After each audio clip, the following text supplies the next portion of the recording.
Bien-aimés frères et sœurs, vous connaîtrez la vérité et la vérité vous affranchira. Ça, c'est pas moi qui le dis, c'est la Bible qui le dit.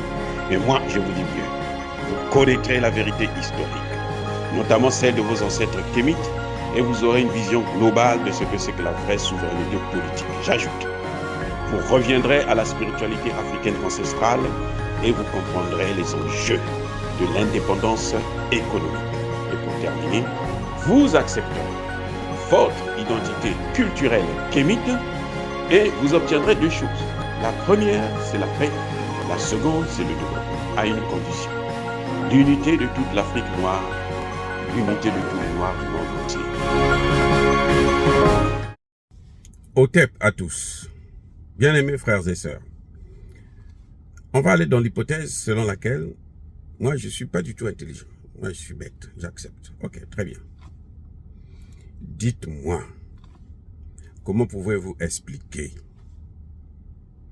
que l'OTAN va organiser des exercices militaires au Kenya? Elle quitte le théâtre des opérations, là, dans le Sahel, notamment au Niger, pour aller faire des exercices au Kenya. Vraiment, je voudrais que vous puissiez m'expliquer cette chose-là. Moi, je ne comprends pas. Je ne comprends pas. C'est incroyable. Actuellement, au Niger, il y a des problèmes de pollution. Il y a des attaques terroristes. On dit que cette fois-ci, ils ont attaqué avec même des avions de combat. Ça veut dire qu'ils sont bien installés au Niger. Ça veut dire qu'on veut effacer, on veut tuer l'armée nigérienne. Et vous avez des pays de l'OTAN qui sont là, qui ont occupé tout le territoire. La France, les États-Unis, l'Allemagne, la Grande-Bretagne, tous ils sont là. Ils n'arrivent pas à juguler ce terrorisme. Ils n'arrivent pas à mener la lutte contre les terroristes. Les terroristes sont de plus en plus armés. Dites-moi, c'est la Russie aussi qui vient leur donner des armes? C'est la Russie? Et eux, ils quittent le Niger pour aller faire des exercices au Kenya, où il y a un semblant de paix. Ça veut dire quoi? Ils ont d'autres objectifs. Bien aimés frères et sœurs, ils ont d'autres objectifs. Et on l'a déjà dit. Écoutez-moi bien. On ne peut pas combattre le terrorisme avec ceux qui l'ont créé. Ceux qui soutiennent les terroristes. On ne peut pas combattre avec eux. Je ne comprends pas pourquoi le Kenya a donné cette autorisation, a accepté d'accueillir. Je vais vous dire, le grand problème au Kenya, c'est quoi? Ce n'est pas le terrorisme. Le vrai problème au Kenya actuellement, au moment où nous parlons là, le problème du Kenya, c'est la sécheresse. Qu'est-ce que les bases militaires américaines, françaises, anglaises et autres peuvent apporter comme solution pour la sécheresse? Là où on a besoin d'eux, au Niger, ils fuient, ils s'en vont, ils occupent le terrain et puis ils pillent les matières premières. La seule chose, c'est ça. Donc, vous voyez, ces pays de l'OTAN, ce sont des brigands. C'est-à-dire que le diable en puissance. Ni le paradis, ni l'enfer, c'est sur cette terre. Parce que ce qu'ils sont en train de faire aux Africains, c'est ça l'enfer. Nous sommes dans l'enfer. Nous sommes dans l'enfer. Malheureusement, avec le soutien de certains leaders africains. Il y a eu la réunion, le sommet de l'Union africaine. Est-ce qu'ils ont parlé de ça? Ils veulent parler de la paix. Mais la paix, c'est ceux qui font la guerre. Les États-Unis existent depuis 247 ans. Sur 247 ans, ils ont passé 227 années à créer des guerres, à faire des guerres partout dans le monde. Ils n'ont eu que 20 ans de répit. 90% de guerres orchestrées dans le monde, c'est les États-Unis. Maintenant, ils ont l'Union européenne avec c'est l'OTAN. Vous vous souvenez de la Libye? Vous vous souvenez de la Yougoslavie? Vous vous souvenez de la Syrie? Vous vous souvenez de l'Irak? Vous vous souvenez de la Côte d'Ivoire en 2010, 2011? C'est qui? Ce n'est que l'OTAN. Américains, Français, Anglais et puis le reste. Là où l'OTAN passe, la paix trépasse. C'est le principe fondamental. Là où l'OTAN passe, là, la paix trépasse. Ce que vous êtes en train de voir au Kenya, ce n'est pas des exercices militaires innocents. Puisque les terroristes, là où ils sont bien implantés, ils ont occupé carrément tout le pays. Au point où le secrétaire général de l'ONU vient au Niger et il vous dit que la communauté internationale doit équiper l'armée nigérienne. Ça veut dire que la communauté internationale, puisque la communauté internationale, c'est les pays de l'OTAN, ils doivent occuper le Niger.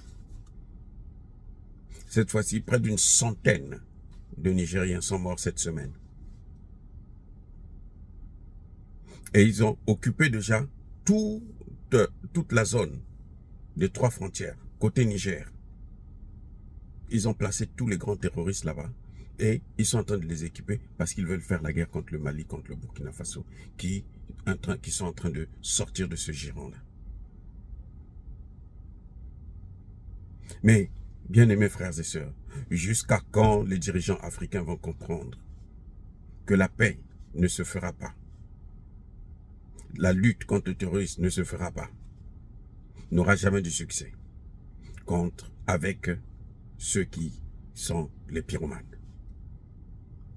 Monsieur Laurent Fabius, à l'époque ministre des Affaires étrangères de la France, il contacte son homologue, Sergueï Lavrov, de la Russie. Il lui demande de ne pas s'opposer à une intervention de l'OTAN au Mali. Monsieur Lavrov dit, oui, il n'y a pas de problème, puisqu'il faut arrêter le terrorisme, nous, on est d'accord. On va vous soutenir. Et il souligne, il dit, mais il rappelle à Fabius, monsieur Laurent Fabius, ce que vous allez combattre là au Mali, là, mais ce sont les mêmes que vous avez formés, équipés en Libye. Comment vous expliquez ça? Et Laurent Fabius ironise. Il dit, c'est ça la vie. La vie des Noirs, c'est celle-là. En quelque sorte, en d'autres mots. Eux, ils sont faits pour ça. Nous devons les exterminer et prendre les matières premières. On ne peut plus continuer comme ça. Et nous, en tant qu'intellectuels, n'avons plus le droit de nous taire. Oui, nous allons mener ce combat jusqu'à la dernière goutte de sang des Africains. Tous, nous devons mener ce combat parce que on ne peut pas continuer comme ça. Je vais vous rappeler une chose. L'abolition de l'esclavage n'a pas été un cadeau. Ce n'est pas que les Occidentaux ont compris que non, ce que nous faisons, ce n'est pas bon, donc on arrête. Non. Si quelqu'un vous a dit ça, c'est faux. L'histoire reconnaît que nos ancêtres s'étaient opposés. Ils ont mené la guerre. C'est pour ça qu'on est arrivé à cette abolition. Et eux, ils ont trouvé un moyen pour changer, sortir de l'esclavage et rentrer directement dans la colonisation et faire exactement la même chose, d'une manière différente. Mais cette fois-ci, nous n'allons pas les laisser continuer à jouer avec nous. Donc, vous voyez, c'est de l'hypocrisie, c'est de la comédie, ce sont des criminels en col blanc, des criminels occidentaux qui passent leur temps à organiser des guerres, organiser des conflits en Afrique. Lorsqu'ils vont au Kenya, là, c'est pour chercher à installer une base militaire pour contrôler toute cette région du Golfe de Guinée et des Grands Lacs. y compris le Congo démocratique, ils ont déjà, puisque Tshisekedi n'arrive pas à prendre les décisions courageuses pour mener la guerre contre Kagame, qui est soutenu par la France et les États-Unis. Dire cela, bien-aimés frères et sœurs, c'est inciter à la haine ou à la violence? Non. Nous devons défendre, protéger l'avenir de nos enfants et de nos petits-enfants. Que le Dieu de Kémit vous inonde de bénédictions.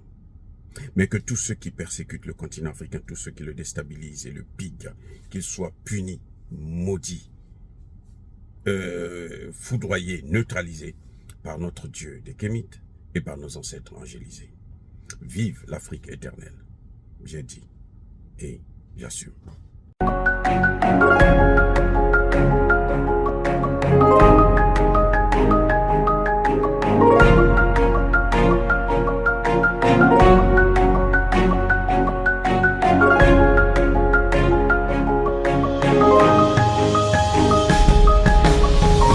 Eux, ils marchent par la foi et non par la vue.